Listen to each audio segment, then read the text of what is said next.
Did Kevin Smith redeem himself with Masters of the Universe Revelation Part 2? Stick around to find out. What is up, you guys? This is Los from the Big Retro Show, and I have just finished watching Part 2 of Masters of the Universe Revelation. And I'm here to tell you, it was good. I liked it. And I think that Kevin Smith did, in fact, redeem himself with Part 2. Now, one of the biggest complaints that I had with Part 1 of Masters of the Universe Revelation is that there wasn't enough He-Man in it. Well, this part, Part 2, has plenty of He-Man and Prince Adam, and it even has a Hulk He-Man in it. Because you see, during Part 2, we find out that Prince Adam never needed the sword to turn into He-Man. But there's a caveat, right? In order to turn into an intelligent He-Man, one that isn't basically a Neanderthal Hulk type figure, he needs the sword.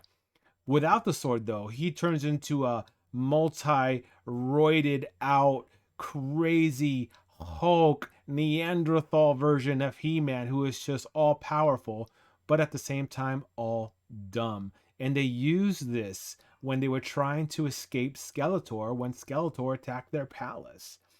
I think that, well, let me just put it this way. I had no idea that He-Man had this power.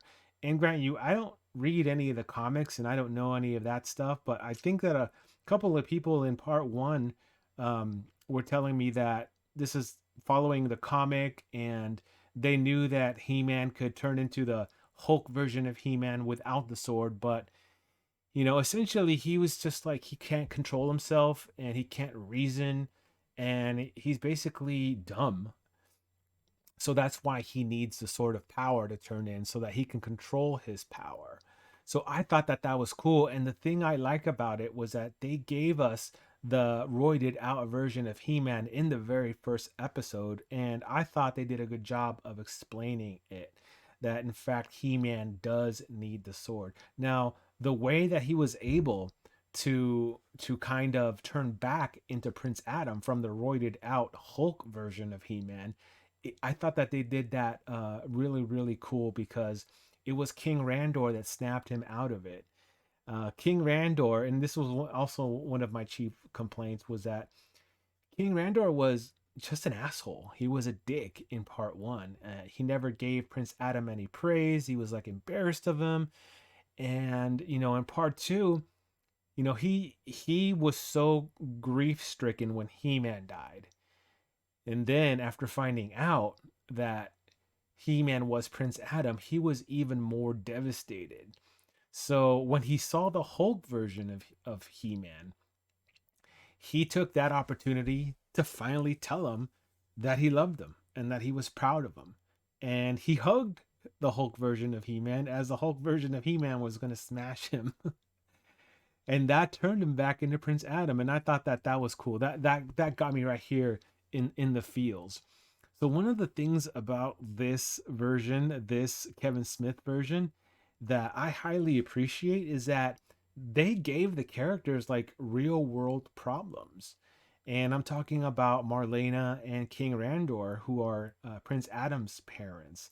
Now, when Marlena held the information that their son was He-Man, and then later on to find out that He-Man and Prince Adam died, King Randor was pissed. He was pissed. And in part two, we get a glimpse of them as a married couple, right? They were going to divorce.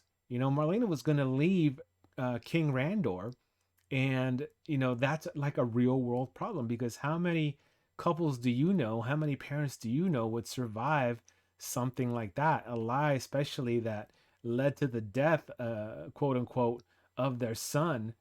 You just don't get over that. That's stuff that you get divorced over. And it might be like a little detail, but it's just that level of realism in part two that I found extremely, extremely appealing. And it wasn't a cartoon. There was a little bit of real life injected into Masters of the Universe Revelation. The other thing I noticed about season two of MOTU Revelation was there was a lot of sexual innuendo in, in it. And, I appreciated that. Skeletor was about to bone evil Lynn.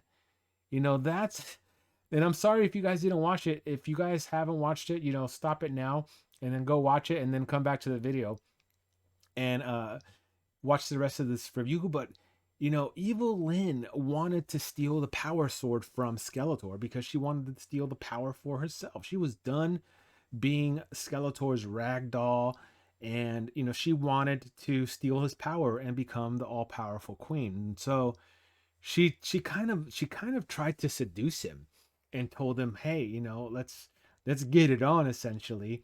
But I don't want you in super crazy roided out Skeletor form. I want you to turn back into wimpy Skeletor because I think that you're going to break me. And Skeletor, she kind of played to his ego, was like, okay, I'm going to relinquish my power and turn back into Skeletor.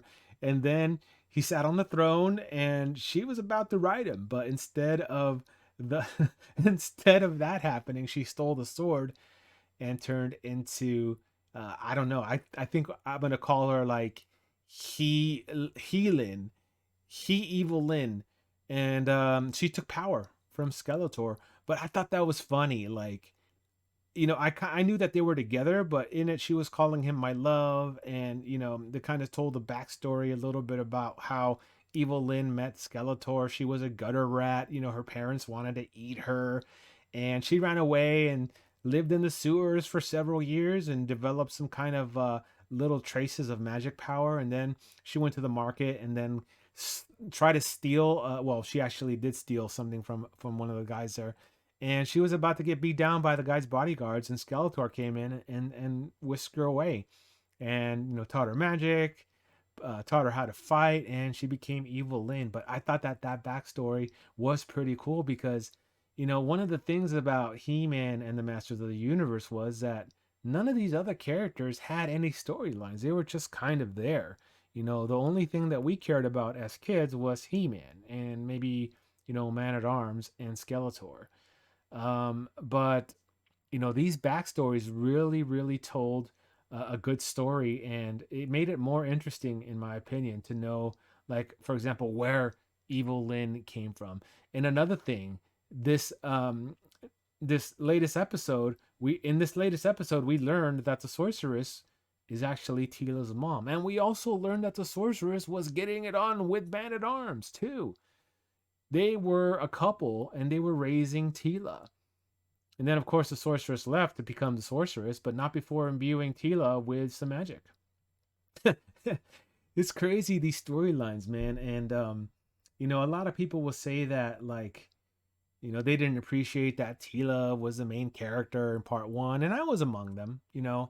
I needed to see more He-Man, and part two definitely delivered on that. But part two also expanded the storyline, I think. So, anyways, yeah, on with the sexual innuendo. You have Fisto with a big fist. He was saying, like, I'd like to fist that. And I was like, wow, man.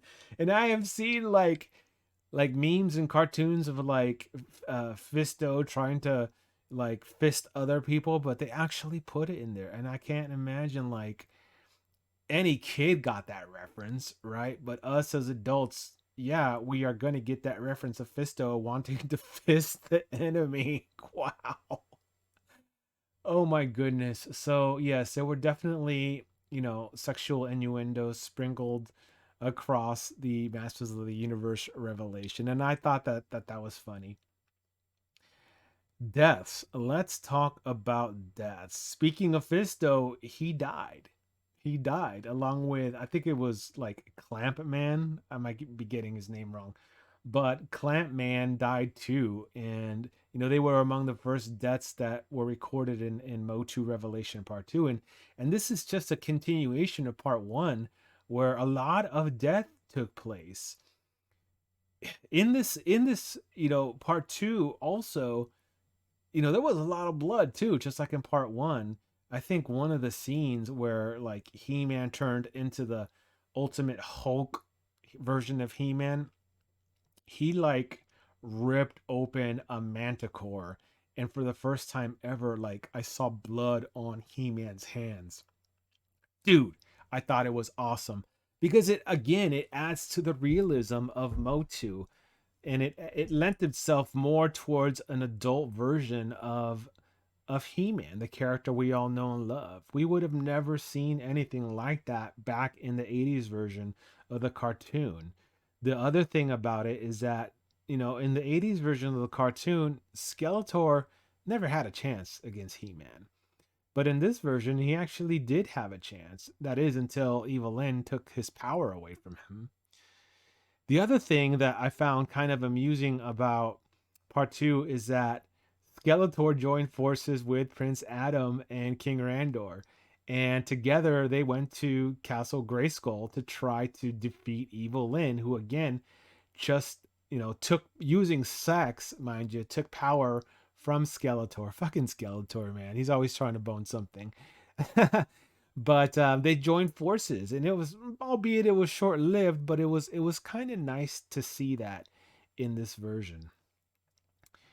Gosh, there's so much to talk about, and I know I'm kind of scattered here, but Orko, Orko came back in this.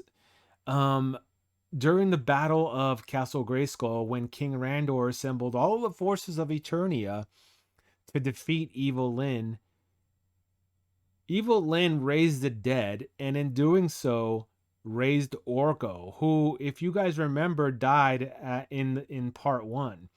And Orko came back as a total badass. I mean, he was a legit magician. He was kicking ass. He locked horns with that glowing skeleton dude, the one that came out.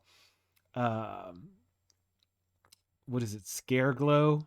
He came out and as part of the undead package that fucking Evil Lyn ordered off of Amazon.com to fight King Randor, and he was going toe to toe with Scareglow. Orko was a badass, and he saved the day. Once again, he was just like this character that, back in the 80s wouldn't have gotten a role other than being the king's fool, right? So I thought that was kind of cool. Now, you know, although I did enjoy this story, I did like the story arcs, and I did love learning about the new characters, including like Evil Lyn. You learned her backstory, you learned Tila's backstory, the sorceresses. There were some parts I was just like, what the hell? Tila, well, not Tila, but Evil Lyn, when she became Evil Lyn, she had the ultimate power in the universe. I guess that there was some reference there to the universe aligning and it becoming kind of like an opportunity for whoever was in power to wipe the slate clean, essentially create life again, giving them godlike power. And the galaxy was lining up, and so as part of that, with Evil Lyn gaining power, she now had the opportunity to create a new Eternia or destroy it. Well, the bitch was fucking crazy, man. She wanted to destroy everything and everyone in Eternia. And to show her power, what does she do? She fucking destroys Preternia, which is their heaven. She fucking destroys heaven just so that everybody loses hope and has nothing to live for. And I thought that was fucking crazy. How can anybody destroy heaven? How can anybody destroy Preternia? So, I mean, yeah, she has a lot of power, and she can destroy and create at a whim. Having the sort of power and everything, and being the new evil sorceress that she became. But I was just like, what the fuck? How is she going to be destroying like Preternia? Okay. And the other thing, and I'm sorry if I'm spoiling this for you, but I did warn you that the other thing was that, like, at the end, Preternia didn't come back. So there was like no heaven. I don't know if they're going to address that in part 3 of MOTU Revelation, but yeah, there was nothing there, right? So the other things that I was just kind of like, what the fuck, was that like Beastman was trying to swoop in on Evil Lyn. Like he was trying to get with her. Like he was trying to be her friend and stuff. And Evil Lyn was just being a bitch. But I don't know, they kind of portrayed Skeletor as like the dude like who always treated his woman like shit, and he did. He treated Evil Lyn and everybody like shit, and that's why Evil Lyn kind of wanted to seize power for herself. But then like Beastman was trying to move in on that action, and he turned into like a beast. Evil Lyn turned his ass into like a beast to fight like Cringer and Panthor, and Panthor died. Panthor was one of the other casualties in MOTU Revelation. Panthor wasn't a big player. He was Skeletor steed, but fuck, it's like, dude, they're not fucking around this time. There is actual death in MOTU Revelation. So I appreciated that too. Aside from that, I mean, I can't really think of like anything negative about it. I did like the ending, and I did like the spoiler at the end. And at the end, we learned that Hordak was coming back, and you know, man, there's just so much more story to tell. We learned that Triclops and his cult, um, that were over at Snake Mountain were worshiping like the mainframe. I think it's called mainframe or whatever. But they were worshiping the mainframe, and we learned that mainframe was actually Hordak. After the battle at Grayskull, where He-Man, Randor, and everybody just fuck everything up, like beat all the undead and turned Evil Lyn back to good. Tila was a sorceress. I think that Skeletor went back to Snake Mountain to say like Triclops, like what the fuck, where the fuck were you guys in the Battle of Grayskull? You guys were supposed to be my backup, and they were like, he was gonna blow up Mainframe, and Mainframe transformed into this fucking crazy like bird-like thing, and the tentacles came out and stabbed Skeletor, and then started injecting him with something. I don't know what it was, but we learned that was Hordak. So, I mean, there's still a lot of story to tell there. Ah, gosh, I'm trying to think of what else.